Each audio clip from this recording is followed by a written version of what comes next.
서울의 화려한 네온 사인이 반짝이는 한복판. 그 화려함과는 대조적으로 조용한 북카페. 그곳에서 한 남자의 운명이 다시 뒤엉켰다. 이서준. 국내 굴지의 출판사를 운영하는 재벌 2세. 흔히 말하는 성공한 사업가였다. 유명 작가들과 계약을 체결하고 베스트셀러를 만들어내며 출판 업계를 이끄는 인물. 하지만 그의 삶은 화려한 성공과는 달리 하루도 빠짐없이 계약과 업무로 가득 차 있었다. 서류 더미 속에서 살아가며 그의 시간은 늘 숫자로 환산되었고 그의 감정은 언제나 철저히 통제되었다. 이곳에 온 것도 업무 때문이었다. 출판사와의 중요한 미팅을 위해 바쁜 일정을 조정하고 잠깐의 여유를 찾아 이곳 북카페에 들렀을 뿐이었다. 그는 익숙한 듯 창가에 앉아 있었다.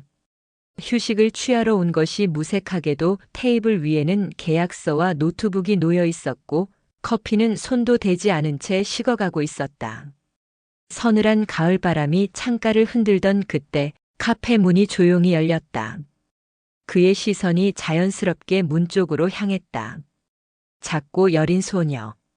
그녀는 문을 조심스레 열고 들어오며 주위를 둘러보았다.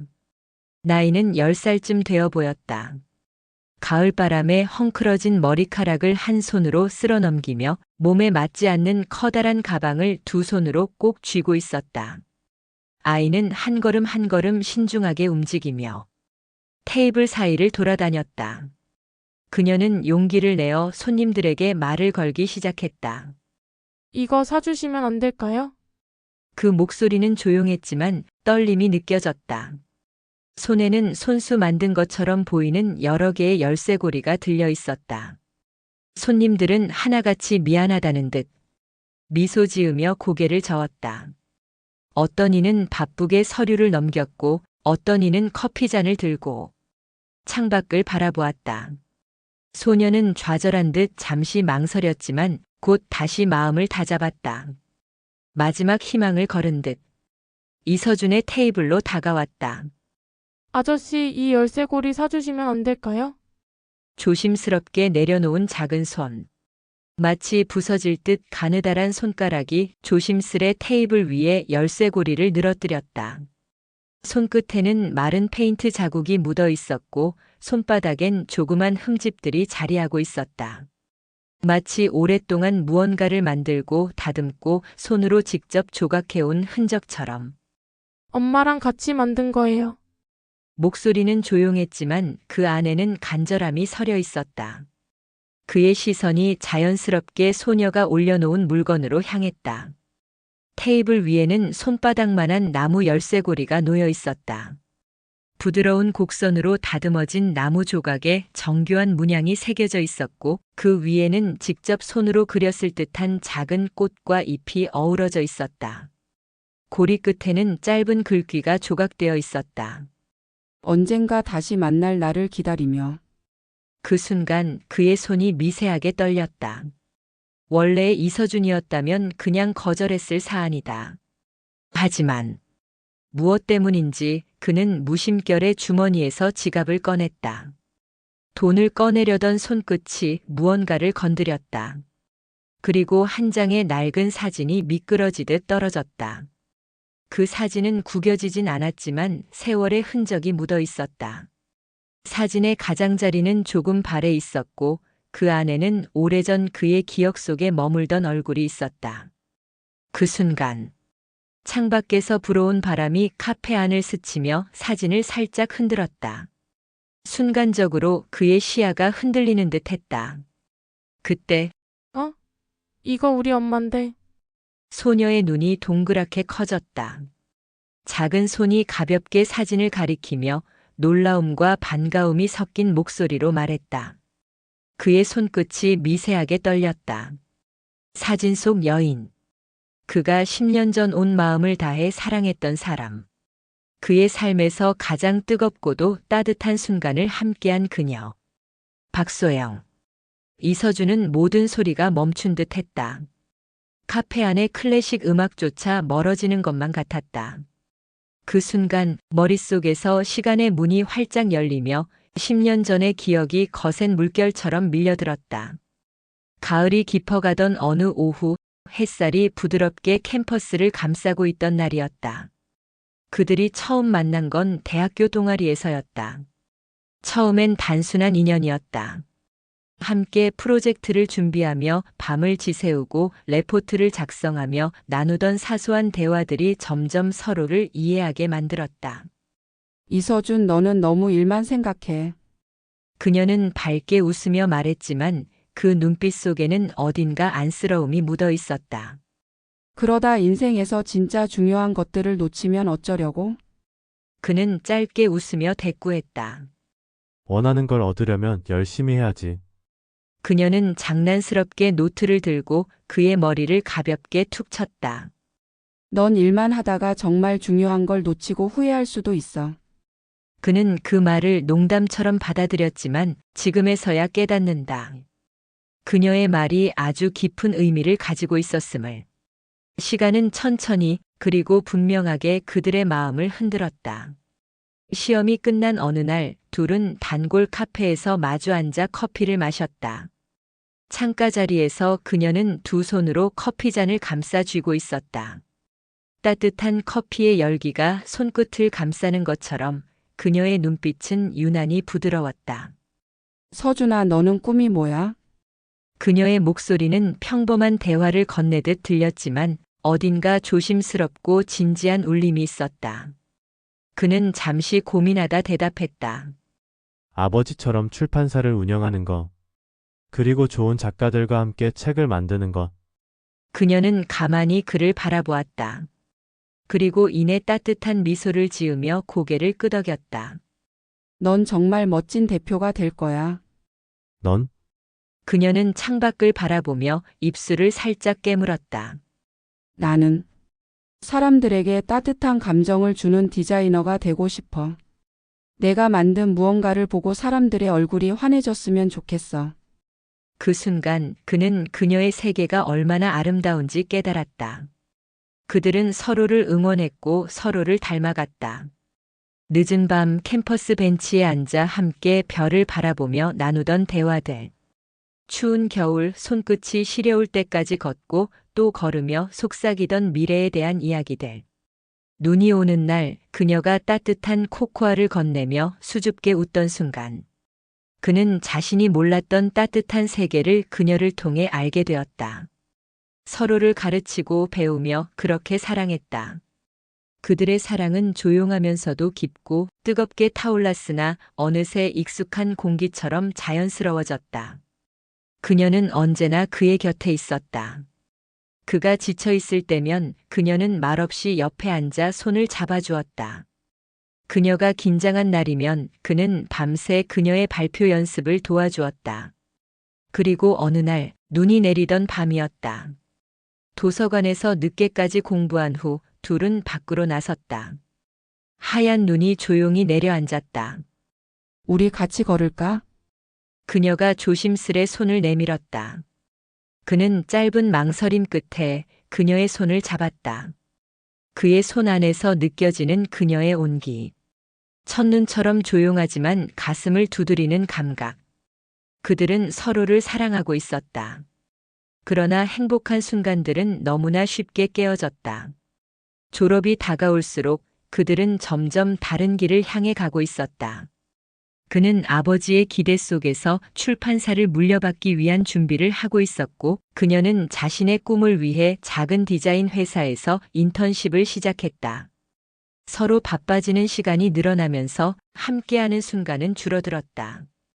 그러던 어느 날 그녀가 조용히 말했다. 서준아, 나는 너를 항상 응원할게. 그는 그 말이 무엇을 의미하는지 이해하지 못했다. 그날 밤 그녀는 한참 동안 그를 바라보았다. 그리고 떨리는 목소리로 말했다. 미안해. 그것이 마지막이었다. 그녀는 아무런 설명도 없이 떠났다. 그는 처음으로 모든 걸 내려놓고 그녀를 찾아다녔다. 그러나 그녀는 어디에도 없었다. 그녀의 흔적은 사라졌고 그의 가슴에는 공허함만이 남았다. 그리고 10년이 지난 지금 그녀의 흔적이 다시 눈앞에 나타났다. 그녀가 아이를 키우고 있었다. 그럼 이 아이는? 목구멍이 타들어가는 듯한 침묵이 흘렀다. 이서준은 자신의 손에 들린 사진을 내려다보았다. 빛바랜 한 장의 사진 속 여전히 따뜻한 미소를 머금고 있는 그녀. 10년 전 그는 이 미소를 믿었다. 그녀는 나와 같은 세상을 살아가면서 여전히 밝게 웃고 있을 거라고. 그런데 그의 목소리가 낮게 떨렸다. 내 어머니가 박소영 맞니? 소녀 하리는 조용히 고개를 끄덕였다. 우리 엄마를 어떻게 아세요? 아이는 경계 섞인 눈빛으로 그를 올려다보았다. 그 순간 감춰둔 감정들이 뒤엉켜 입안이 바싹 말랐다. 설명해야 했다. 그러나 어떻게? 아저씨는 할인이 엄마랑 대학교 친구였어. 그는 최대한 담담한 목소리로 둘러댔다.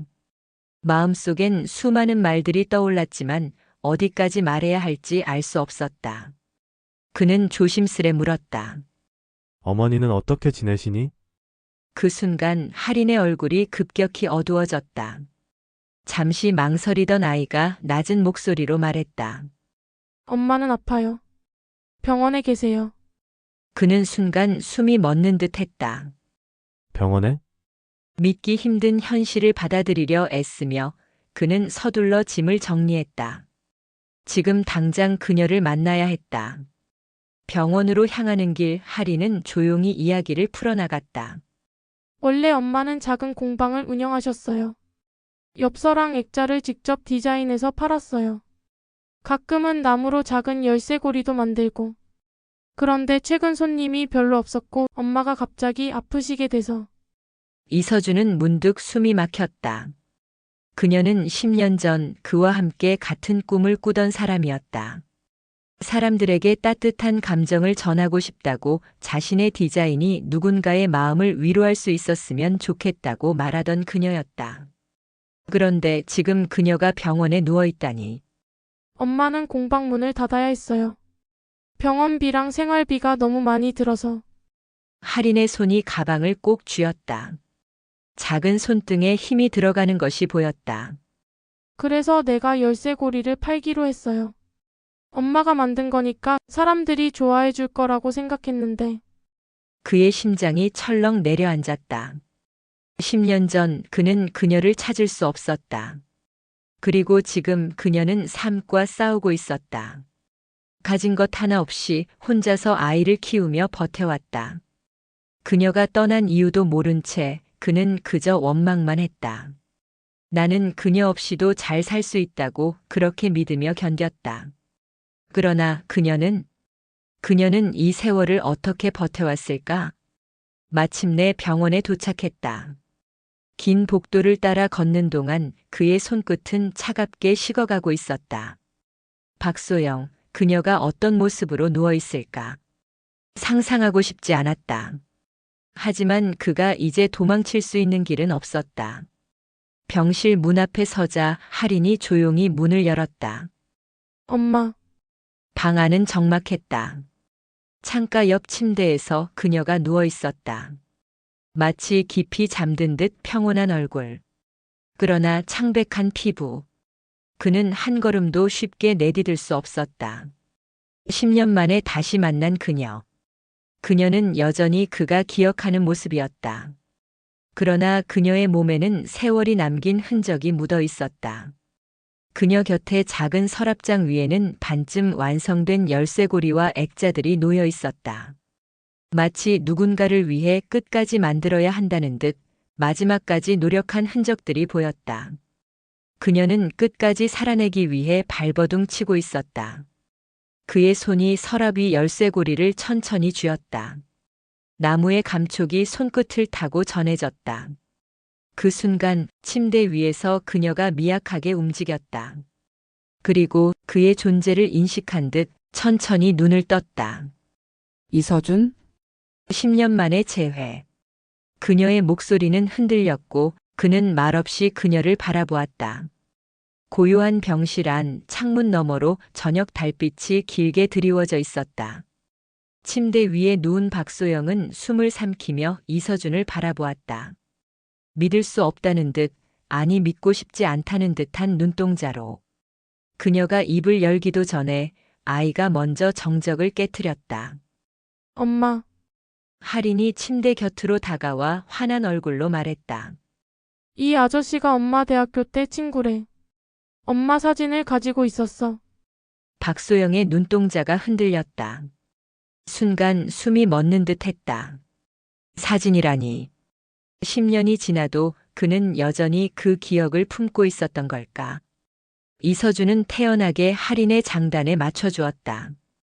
응, 예전에 엄마랑 같은 동아리에서 활동했어. 그때 많이 친했지. 평범한 대화처럼 들렸지만 박소영은 느낄 수 있었다. 그가 태연하게 말을 맞추는 것은 곧바로 진실을 마주할 자신이 없기 때문이라는 걸. 그렇게 세 사람의 대화는 자연스럽게 이어졌다. 어린아이 특유의 천진난만한 질문들과 이서준이 맞춰주는 대답들. 그러나 정작 서로의 진심을 이야기하지 못한 두 사람은 서로를 피하는 듯 미묘한 거리감을 유지하고 있었다. 그러다 할인이 점점 눈을 깜빡이더니 끝내 졸음에 빠졌다. 작은 손을 포개어 머리맡에 올린 채 고단했던 하루를 내려놓듯 깊이 잠들었다. 그제야 그들 사이에 흐르던 억지 웃음과 어색한 거리감이 서서히 사라졌다. 이서준은 조용히 그녀를 바라보며 말했다. 잠시 밖에 같이 나갈 수 있을까? 병원의 정원. 늦은 저녁이라 그런지 바람이 선선하게 불어왔다. 벤치에 나란히 앉은 두 사람. 10년 만에 함께하는 공기 속에서 모든 것이 낯설고도 익숙했다. 날 떠나고 잘 살고 있는 줄만 알았어. 이서준의 목소리는 낮고 조심스러웠다. 그녀가 사라진 이후 그는 온갖 감정을 다 겪었다. 배신감, 원망, 후회. 하지만 지금 그 감정들은 이름을 알 수 없는 슬픔으로 뒤엉켰다. 그녀는 아무런 반응 없이 고개를 숙였다. 한참 동안 아무 말도 하지 않았다. 그리고 마침내 그녀는 조용한 목소리로 지난 10년의 이야기를 꺼내기 시작했다. 10년 전 할인이를 가진 걸 알게 되었어. 이서준의 손이 미세하게 떨렸다. 그녀는 조용히 이어갔다. 나는 무서웠어. 졸업학기에 접어들어 취업 준비에 바쁜 우리 둘에게 버거운 일이라는 걸 아니까. 그래서 혼자서 오래 고민했지. 그리고 너에게 말해야겠다고 결심했을 때 모르는 번호로 연락이 오더라.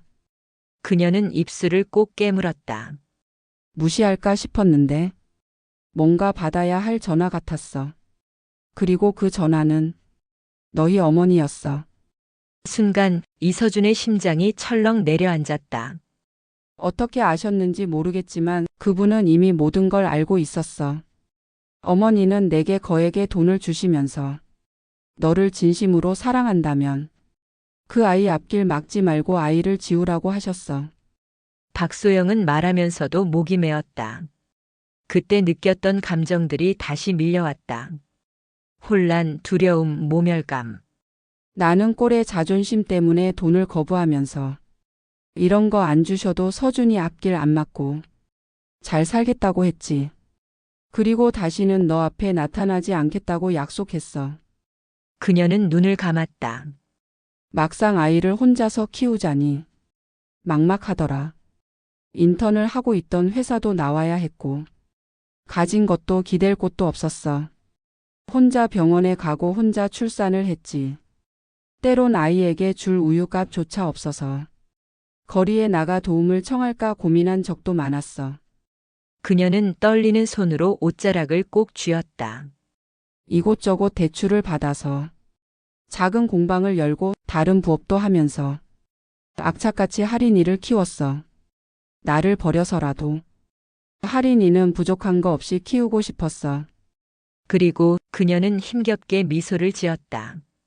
근데 결국엔 몸이 말썽을 부리게 되었고 할인이에게 경험하지 않아도 되는 세상의 어두운 면을 보여주고 말았네. 그녀의 목소리는 한없이 작았지만 그 속에는 10년간 쌓인 모든 감정이 녹아 있었다. 이서준은 숨을 삼키며 그녀를 바라보았다. 이제야 알았다. 그녀가 떠난 이유를. 그녀가 무슨 감정을 안고 살아왔는지. 그럼에도 불구하고 후회하지 않았어. 그녀의 눈동자가 흔들리더니 이내 확고해졌다. 할인이가 있어서 버틸 수 있었으니까. 그 순간 그의 모든 감정이 한꺼번에 무너져 내렸다. 분노, 슬픔, 후회. 그리고 여전히 남아있는 애틋한 감정. 그녀가 떠난 후에도 그는 여전히 그녀를 사랑하고 있었다. 이서준은 떨리는 눈동자로 그녀를 바라보았다. 내가 미안해. 목소리가 잠겼다. 내가 몰라줘서. 더 열심히 너를 찾았어야 했는데. 나는 그것도 모르고. 너를 원망했어. 눈을 감은 채 그는 숨을 깊이 들이마셨다. 그리고 다시 그녀를 바라보며 말했다. 이제는 내가 혼자 힘들어하지 않도록 내가 곁에 있고 싶어. 그렇게 할 수 있도록 허락해줘, 제발. 박소영은 잠시 고민하는 듯 했다. 허공에 시선을 돌리며 한숨을 삼켰다. 그리고 이내 후련하다는 듯 미소 지었다. 운명이 있긴 한가 봐. 그녀의 목소리는 가볍게 들렸지만 그 눈빛은 슬펐다.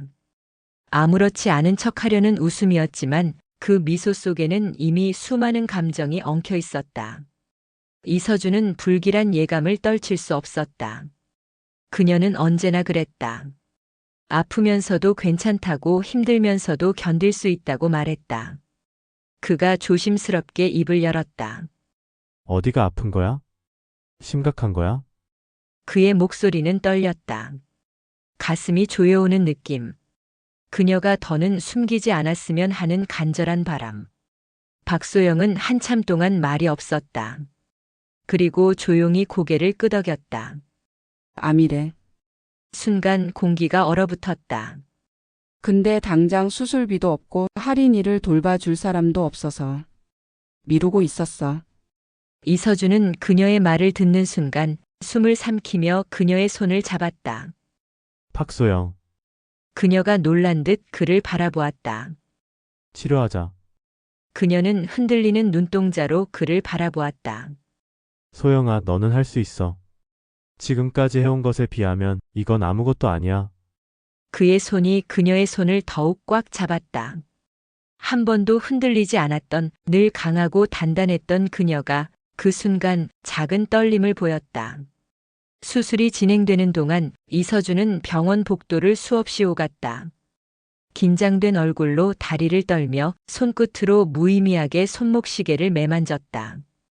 그녀가 수술실에 들어간 순간부터 시간은 멈춘 것 같았다. 그동안 그녀는 어떻게 버텨왔을까? 만약 내가 10년 전 더 강하게 그녀를 붙잡았다면 이 모든 일이 달라졌을까? 수많은 후회와 미안함이 끝없는 파도처럼 그를 덮쳤다. 마침내 수술실의 문이 열렸다. 그는 거의 뛰듯이 앞으로 나갔다. 그녀의 얼굴에는 힘이 없었고 숨을 쉬는 것조차 고요했다. 그녀가 금방이라도 부서질 것 같았다. 살아있었다. 그것만으로도 감사했다. 그녀의 곁에 앉아 작은 손을 조심스레 감싸주었다. 소영아, 그는 떨리는 목소리로 속삭였다. 이제 절대 혼자 두지 않을게. 몇 년 후 봄이 찾아왔다. 하리는 중학교에 입학했다. 새 교복을 입고 긴장된 얼굴로 거울 앞에 서 있던 아이가 환하게 웃으며 말했다. 엄마 나 어때? 박소영은 미소 지으며 하린의 머리를 살짝 쓸어 넘겼다. 우리 딸 너무 예뻐. 하린이 환하게 웃었다. 그녀의 눈에는 눈물이 고였다. 나는 결국 버티어냈구나. 그리고 내일. 미루고 미뤄왔던 이서준과 박소영의 결혼식이었다. 결혼식 전날 밤 박소영은 창가에 앉아 밤하늘을 바라보았다. 달빛이 창문을 타고 부드럽게 스며들고 있었다. 지난 몇 년간 그녀는 한없이 외로운 밤들을 보냈다. 홀로 아이를 안고 울던 밤들, 내일을 걱정하며 뜬 눈으로 지새운 시간들. 하지만 지금 그녀는 더 이상 혼자가 아니었다. 뒤에서 다가온 이서준이 그녀의 손을 살며시 잡았다. 따뜻한 온기가 전해졌다. 무슨 생각해? 그녀는 미소를 지으며 조용히 말했다. 지나온 시간들. 이서준은 그녀를 바라보았다. 이제야 깨닫는다. 사랑은 단순한 감정이 아니다. 사랑은 선택이다. 누군가를 끝까지 붙잡고 함께 가겠다는 다짐. 어떤 시련 속에서도 서로를 놓지 않겠다는 의지. 그녀는 힘들 때마다 자신을 포기하지 않았다. 그리고 이제 그의 손을 잡고 함께 걸어갈 것이다. 그는 그녀의 손을 더욱 꽉 쥐었다. 앞으로는 내가 너와 할인이를 지켜줄게. 그녀는 조용히 웃었다. 그리고 창밖을 바라보며 속삭였다. 서준아, 나는 말이야. 그녀는 잠시 숨을 골랐다. 사람이 혼자 살아간다는 건 결국 누군가를 기다리는 일인 것 같아. 그녀가 덧붙였다. 누군가는 사랑을 기다리고, 누군가는 용서를 기다리고, 누군가는 다시 만날 나를 기다리고, 그래서 언젠가 꼭 다시 만나게 되나 봐. 그녀는 그를 바라보며 마지막으로 말했다. 그리고 그날이 오면 더 이상 망설이지 않고 손을 잡아야 해. 이서준은 고개를 끄덕이며 조용히 대답했다. 그렇지, 다시 만났을 때는 절대 놓지 말아야지. 그리고 다음 날 할인이 들뜬 목소리로 외쳤다. 엄마, 아빠, 빨리 가요. 늦겠어요. 봄바람이 부드럽게 불어왔다. 그들은 함께 길을 나섰다. 10년의 시간이 돌아 이제야 같은 길 위에 선 두 사람. 그리고 이제 그 길 끝에는 함께할 미래가 기다리고 있었다. 인생은 때때로 우회로를 돌기도 하고 예상치 못한 길을 만나기도 한다. 하지만 결국 우리는 가장 필요한 순간, 가장 소중한 사람과 다시 마주하게 된다. 그리고 그 순간이 오면 망설이지 말고 손을 잡아야 한다. 왜냐하면 인생에서 가장 중요한 선택은 함께 걸어갈 사람을 놓지 않는 것이니까.